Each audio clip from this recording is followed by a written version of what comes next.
From NASCAR to Super Bowls, San Francisco and Sin City, when Americans look up, the Goodyear Blimp is there. You ready to go? Yeah. All right, let's do it. The Goodyear Blimp has witnessed more than 2,500 events since its first flight, and it's flown about 500,000 passengers, including President Ronald Reagan, as well as trailblazers from Charles Lindbergh to Charles Barkley. Now this iconic airship is about to make history again by turning 100 years old. Here we go. And we helped kick off the big celebration over Florida. Flight cruise about secure on the right.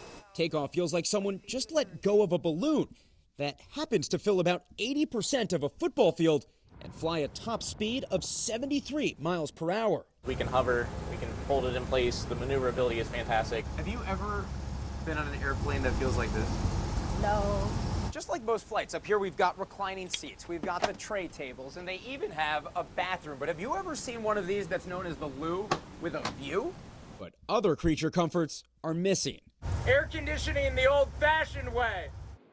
Is there any billboard that could ever come close? Absolutely not. Goodyear CEO Mark Stewart says the original vision for the Blimp went far beyond just selling more tires. And it was getting ready for luxury air travel. The war came, and then it became a very, very useful thing for the military to protect our folks. Amelia Earhart christened an airship, Sally Ride another, and in 1955, one of the Blimps provided the first ever nationally televised live aerial from above the Tournament of Roses.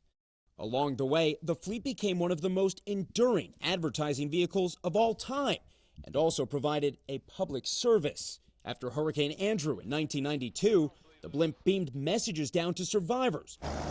One of the pilots flying those messages back then, Larry Chambers, who in 1987 even found love in the sky when his now wife Faye came aboard.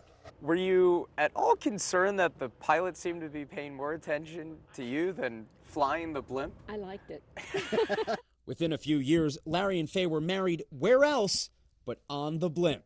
Larry spent 40 years at the controls, but some of us are rookies. It does feel kind of like I'm playing one of those fighter jet video games. It's unbelievable. What does the Goodyear Blimp mean to this country? Oh, it's kind of like the apple pie. Everybody loves the Goodyear Blimp. A true slice of Americana, still going strong, 100 years young.